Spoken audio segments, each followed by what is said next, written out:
ॐ परं तत्त्वाय नारायणाय गुरुभ्यो नमः। ॐ परं तत्त्वाय नारायणाय गुरुभ्यो नमः। आप सभी को जय गुरुदेव। जय गुरुदेव। मैं पूज्य गुरुदेव डॉक्टर नारायण दत्त श्रीमाली जी, परमहंस स्वामी निखिलेश्वरानंद जी के चरणों में बार बार वंदना करते हुए उनसे सभी के लिए आशीर्वाद की कामना करती हूँ। मैं चाहती हूँ कि सभी की साधनाएं सफल होती रहें और उन्हें गुरुदेव का आशीर्वाद मिलता रहे। आज हमारे साथ इस मंच पर लुधियाना से अमरदीप सिंह जी हैं। अमरदीप जी आयुर्वेदज्ञ भी हैं, बहुत बड़े एस्ट्रोलॉजर भी हैं और लाल किताब के एक्सपर्ट भी हैं। इसके साथ ही साथ पारद विज्ञान के जानकार और अत्यंत उच्च कोटि के साधक हैं। बहुत सी साधनाओं में सिद्धि लिए हुए हैं। तो आज मैं चाहूंगी कि अमरदीप जी आज अपने कुछ अनुभव शेयर करें। सबसे पहले जो सबसे ज्यादा प्रचलित है एस्ट्रोलॉजी, उस पर आते हैं कि आप एस्ट्रोलॉजी में कैसे पहुंचे और उसमें जो कुछ मुख्य बिंदु जो हैं वो मैं जो टच करना चाहती हूँ वो ये है कि लोग पितृदोष से बहुत ज्यादा परेशान हैं, नजर लग जाती है और ग्रहों का शरीर पर इफेक्ट और हमारे शरीर में कौन से ग्रह का कहाँ पर स्थान है, ये सब चीजें आप हमारे साथियों को खुलासे से बताएं। सबसे पहले तो गीता जी मैं सभी देखने वालों को जय गुरुदेव बोल रहा हूँ। जैसे आपने पूछा कि पितर दोष हमारी कुंडली में कैसे बनता है, तो सबसे पहले तो हम वही क्लियर करेंगे। तो जैसे हमारे इसमें क्या हम बोलते हैं कि करे कोई और भरे कोई, इसमें ये होता है कि हमारे दादा परदादा ने जो कर्म किए हैं, जैसे कोई धार्मिक मंदिर हुआ या कोई पीपल बरगद का पेड़ हुआ या हमारा कहीं बाहर से आए कुल पुरोहित बदल गया, तो जब ये सब हम करते हैं तो हमारे आगे आने वाले बच्चों की कुंडली में वो उसके दोष आ जाते हैं, वो पितर दोष बन जाता है। हाँ देखो, क्योंकि ना बच्चा जब बर्थ लेता है अभी उसका कोई कर्म तो बना नहीं है, लेकिन उसकी कुंडली में ये दोष पहले से ही आ गया है ना, तो इसका मतलब वो अपने पूर्वजों का किया हुआ भोग रहा है। ओके। तो अब जैसे जब बृहस्पति के 5 घर होते हैं हमारी कुंडली में, जैसे दूसरा घर, 5वां घर, 9वां, 11वां और 12वां, और इस घर में जो इसके शत्रु ग्रह हैं, जैसे बृहस्पति का शत्रु ग्रह है राहु हो गया या उसका बुध हो गया, जब इसकी जड़ में वो बैठ जाएंगे, इन घरों में वो बैठ जाएगा तो वो पितर दोष हो जाएगा। ठीक है। अब इस पितर दोष का जो सिम्टम है आगे जो आगे भुगतना पड़ता है, इसको 52 ईयर तक बच्चे को कोई पता नहीं चलता। 52 साल तक वो मतलब इसको ये है कि जो भी काम करता है वो इतना सक्सेस नहीं हो पाता। मतलब इसका इफेक्ट क्या है? 99 पर जाके उसके काम जो है विफल होते रहते हैं। लेकिन उसका जो पूर्ण जो उसका असर है वो 52 साल के बाद उसे जाके मिलता है। 52 साल के बाद में उसने जो भी इधर उधर काम करके नौकरी करके जो भी पैसा इकट्ठा किया होता है वो 52 साल के बाद उसका नष्ट हो जाता है। अरे हाँ, ये इसका इफेक्ट है। और क्या है कि 52 साल के बाद ही दरअसल जो गृहस्थ की समस्याएं होती हैं वो ज्यादा होती हैं। हायर स्टडीज हैं, बच्चों की पढ़ाइयाँ, उसका शादियां सब, और उसमें धन नष्ट हो गया। उसमें क्योंकि पूर्ण बृहस्पति 52 साल पे बन जाता है। ओके। अगर देखा जाए तो जो हमारे मंदिरों में पुरोहित होते हैं, पंडित होते हैं, जब उनकी 52 साल की उम्र वो पूर्ण बृहस्पति बन जाते हैं। अगर वो आपको किसी को आशीर्वाद दें सभी अच्छे होने का, तो जो समझो कि आपको बृहस्पति का आशीर्वाद मिल गया वहां से, तो उससे भी ये जो है ठीक होना शुरू हो जाता है। दूसरा है हम पीपल की, हमने पीपल काटे हैं तो पीपल की सेवा करेंगे, उसकी साफ सफाई करेंगे, तो वहां पे हम दीपक चिराग लगवाएंगे, देसी घी का लगाएंगे, उससे भी ये काम होना शुरू हो जाता है। तो दूसरा हम अपने जितने भी हमारे ब्लड रिलेशन में आएंगे उन सभी से हम पैसा इकट्ठा करके, जैसे एग्जाम्पल 5-5 रुपए घर से एक कर लिए, कुछ ऐसे भी होंगे घर के सदस्य जिससे हम नहीं ले सकते, उनका हमें 10 गुना करके डालना पड़ता है। अच्छा, अगर किसी की डेथ हो गई उनका छोड़ दीजिए आप। अच्छा। जो है फिलहाल उनसे उनका। अच्छा, और कई बार ऐसे भी होता है कि जैसे ये एक चेन चली आ रही होती है तो हमको बहुत आगे तक नहीं भी पता होता कि किसके घर में बेटा है, बेटी है, कितने संतानें हैं, तो ऐसे में क्या किया जाए? संतानें ये होता है कि हम इसमें जो चाचा का डालेंगे, चाचे के बच्चों का भी डालेंगे, ठीक है। आगे जो हमारा उसकी भुआ होगी, भुआ का तो डाल सकते हैं, लेकिन उसके बच्चों का या उसके हस्बैंड का वो उनका नहीं डलेगा। इधर मामा मामी वाली हाँ, साइड से वो भी नहीं डलेगा, वो भी नहीं वो भी डलेगा। हमारे खानदान ब्लड लिस्ट में नहीं आएगा। ओके। ठीक है। इनका आप करके आप किसी मंदिर में जाइए, वहां देखिए कि 52 साल से ऊपर, 55 साल से ऊपर कोई बच्चा बृहस्पति का जो पूर्ण बन चुका हो, कोई पुजारी हो, मंदिर गुरुद्वारा कहीं भी धर्म स्थान 4 गिने गए हैं, मंदिर मस्जिद गुरुद्वारा और चर्च, इनमें से कहीं भी आप जहां भी आप जिसको भी मानते हो वहां ठीक है। जाकर कर सकते हो। अच्छा। क्योंकि धर्म स्थान सिर्फ सभी का, उसमें कोई वो नहीं। ये हर अपने जन्मदिन के ऊपर एक बार भी करता रहे अच्छा। तो ये इसका असर जो है कम होता चला जाएगा। तो अब हम देखेंगे भी इसको ये खत्म हुआ या नहीं हुआ। पहले तो ये कि कितना समय हमको लग जाता है इसको ठीक करने में? इसमें कुछ ऐसे आपको पता नहीं चल पाएगा ये खत्म हुआ या नहीं हुआ। अच्छा। इसमें पता तभी चलेगा जब हमारा, फर्ज करो हमारा आगे बेटा हुआ या हमारी बेटी होगी, तो हम वहां पे उसकी कुंडली में चेक कर सकते हैं कि ये डीएनए आगे आगे ट्रांसफर होता चला जाएगा। अच्छा अच्छा। तो हम आप उसकी कुंडली में जाके देखेंगे कि आगे कितना परसेंटेज अपना ट्रांसफर हुआ। तो अमरदीप जी, गुरुदेव कई बार कहते थे मैं तुम्हारा रक्त शुद्ध कर रहा हूँ, अब वो यही है जी, वो यही है वो। अच्छा। तो इस रक्त के कण कण में, इसके रक्त के बूंद बूंद में हम गुरु को स्थापन कर लें। गुरुत्व का मतलब है जीवन, गुरुत्व का मतलब है आनंद, गुरु का मतलब है मस्ती, जीवन का मतलब है प्रसन्नता, गुरु का मतलब है शाश्वतता, और गुरु का मतलब है पूर्णता, सफलता, श्रेष्ठता, दिव्यता, तेजस्विता। वह पूरे उस कण में स्थापन हो जाए।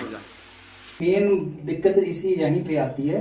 हम कोई भी साधना भी करते हैं तो 99 पे जाके हमें सफलता इसीलिए नहीं मिल पाती क्योंकि ये हमारे पितर का हमारे सर के ऊपर हाथ नहीं रहता। अच्छा। वो हमारे ऊपर नाराज रहते हैं, हम उनकी दिक्कत रहती है, वो इसलिए वो सफल हमें किसी भी काम में सफल नहीं होने देते। अच्छा अच्छा। तो जब हम ये सब ठीक कर लेते हैं या गुरु जी के जाके दीक्षा ले लेते हैं तो वो तो उस चीज जो काट देते हैं अपनी दीक्षा के माध्यम से, अपनी मेहनत दे करके। गुरु जी बोलते भी थे कि मैं 90% तो अपना दे ही रहा हूँ, हाँ, करके दे रहा हूँ, 10% हाँ, तुम्हारे वो लिए यही छोड़ रहा हूँ। 90% देते थे। अच्छा। उसी से हमें आगे वो जो 10% मेहनत करके हम तो वो हाँ। 10% भी नहीं करते थे, वो तो उनके उस समय की बात है। लेकिन दिक्कत ये है कि हमें अब वो चीज बताने वाला कोई नहीं है। और 90% काम मैं खुद कर रहा हूं इस मंत्र के माध्यम से। केवल 10% काम आपको सौंपा है, जो इतनी माला मंत्र जाप करना है, गुरु मंत्र जाप, वो 10% काम ही है। इतना 90% तो इस मंत्र के माध्यम से मैं कर लूंगा। आटा लाया हूं, उसको मसल दिया है, उसकी रोटी बेल दी है, उसको तवे पर रख दिया है, उसको फुला दिया है, घी चोपड़ दिया है, सब्जियां बना दी है, आपको थाली में परोस दी। अब मेहरबानी करके उसको आप मुंह में थोड़ी चबाएं और अंदर उतार दें। कि हम, क्योंकि अभी साधना सभी करना चाहते हैं, सभी चाहते हैं कि हमें साधनों में सफलता मिले, लेकिन दिक्कत यही है कि उनको ये नहीं मालूम कि हमें दिक्कत कहाँ आ रही है और सफलता क्यों नहीं मिल रही। मेन दिक्कत तो यही रहती है पितृदोष की। दूसरी दिक्कत ये आ जाती है कि हमें ये नहीं पता कि हमें पूजा किस देवता की करनी चाहिए। हाँ। सबसे बड़ी बात ये रहती हाँ, है हमको किसकी पूजा सूट करेगी, किसकी सूट करेगी। क्योंकि अगर हम अपनी कुंडली में देखें तो अगर किसी शत्रु ग्रह की हम पूजा करते हैं, शत्रु ग्रह के देवता की हम पूजा करते हैं, तो ये समझिए कि आप उस शत्रु के हाथ में तलवार पकड़ाने वाले काम करोगे। हाँ। वो आपका नुकसान करेगा, या फिर बहुत समय लग जाएगा उसको पॉजिटिव होने में। पॉजिटिव तो नहीं हो पाएगा, लेकिन वो ना प्लस रहेगा ना माइनस रहेगा, वहां तक आकर के आपका वो समय खराब करेगा। तो हम ये देखते हैं कि वहां उस कुंडली में पॉजिटिव ग्रह कौन सा है, अच्छा ग्रह कौन सा बैठा है, उच्च का कौन ग्रह कौन सा बैठा है, तो उस ग्रह के रिलेटेड देवता कौन है, तो हम उसकी साधना करेंगे तो बहुत जल्दी उसमें हमें सफलता मिल जाती है। अच्छा। एक दूसरा जो है आजकल ये भी लोग कह देते हैं नजर लग गई, जब हाँ। से हमको उसने टोका तो हमारा काम रुक गया, मेरे बच्चे की पढ़ाई रुक गई, ये क्या सिस्टम है? नजर भी दो तरह की होती है। एक नजर होती है जो हम छोटे बच्चे होते हैं, हमें अच्छे लगते हैं, सारे घर वालों की नजर लगती है, वो अच्छी नजर है। अच्छा। लेकिन नजर तो नजर ही है, हम्म। ठीक है। वो बच्चा रोएगा, बीमार होगा, थोड़ा बहुत कोई होगा, लेकिन वो उसका ज्यादा नुकसान नहीं कर पाएगी, वो उसमें ज्यादा नुकसान नहीं होगा उसमें। तो उसको ठीक करना कोई ज्यादा बड़ी बात नहीं है। उसमें आप थोड़ा नमक लीजिए, एक मुट्ठी भर, उससे सर से 7 बार उतारिए, या पूरे शरीर से 7 बार उतार के फ्लश में बहा दीजिए, क्लॉकवाइज की एंटी एंटी क्लॉकवाइज? क्लॉकवाइज। तो ये नजर दूर हो जाएगी जो अपने की नजर लगती है। दूसरी जो हम बोलते हैं कि पत्थर पाड़ नजर है, वो मंगल की होती है, वो सबसे खतरनाक होती है। वो मंगल, जिनका मंगल कुंडली में बहुत ज्यादा बद होता है, क्योंकि मंगल भी 2 तरह का होता है, एक मंगल शुभ होता है, एक मंगल बद होता है कुंडली में। अच्छा। वो बाध्य मंगल वालों की नजर बहुत ज्यादा लगती है। और बाध्य मंगल वालों का अगर आयुर्वेद में हम देखें तो उनको पित्त की प्रॉब्लम है, अच्छा, पेट की समस्याएं ज्यादा रहती हैं।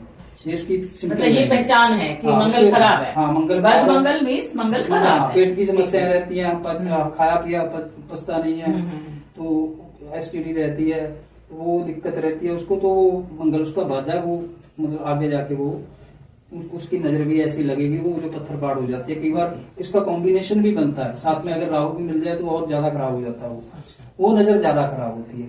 लेकिन उसमें उसको ठीक करने का यही है कि हम एक मुट्ठी भर मिर्च ले, लाल डंडी वाली, उसके उतारे, उसको आग में जला दें, अच्छा, क्योंकि मंगल तो आग है, हाँ। वो आग में ही जाएगी। अच्छा, तो फिर वो नजर हाँ, वो कितनी नजर- बार ऐसे करना चाहिए, कितने दिन?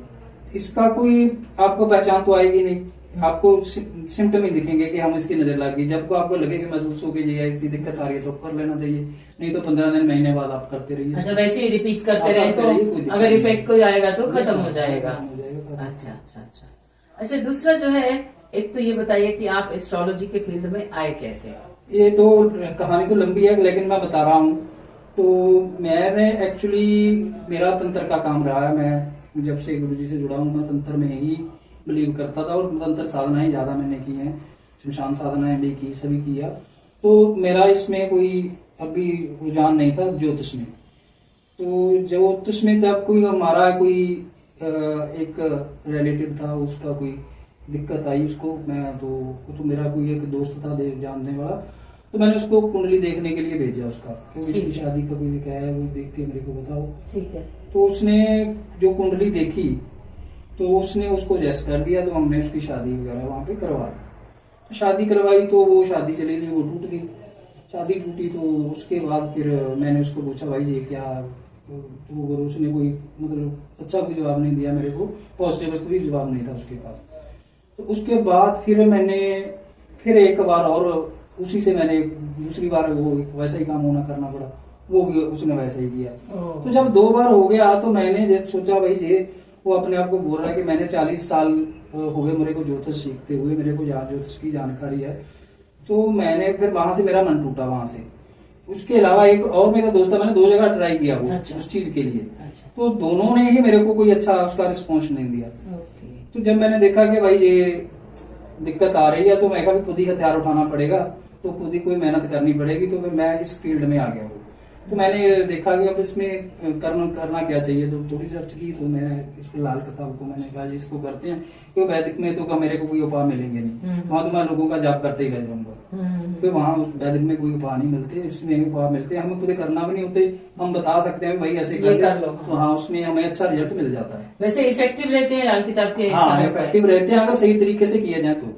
तो मैंने फिर उसका स्टडी किया, तो उसके बाद जब मैं इसको में थोड़ा मेरे को एक्सपीरियंस होने लगा, मैंने सारा देखा, तो अब वही जो मैं जिसके पास कुंडली भेजता था, अब वही मेरे पास कुंडली देखने के लिए भेजा। अच्छा, ये तो बहुत बढ़िया बात है। हाँ, तो उनके साथ मेरी बहस भी होने लगी।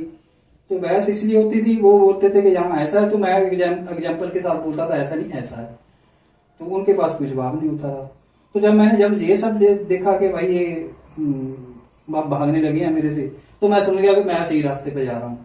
तो फिर मैं अपना आगे चलता गया। अभी तो आपने बहुत अच्छा एक्सपर्टीज जो है ले लिया है बाकी इसमें। गुरुदेव की कृपा है, वो उनका आशीर्वाद है, आगे जो बाकी उन्होंने करवाना वो करवा ही लेंगे। मैं ये आपको समझा रहा था कि आप आम आदमियों में से आदमी नहीं है। मैं हर बार आपको आपकी जाति से परिचित करवा रहा हूं, मैं हर बार आपकी गोत्र से, आपके नाम से, आपके कुल से, आपकी शिष्यता से आपको परिचित करवा रहा हूं।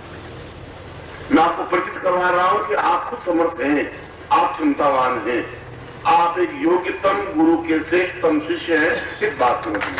एक अभी अमरदीप जी आपने कहा कि जो मंगल है उसका प्रभाव पेट पर नजर आता है जी।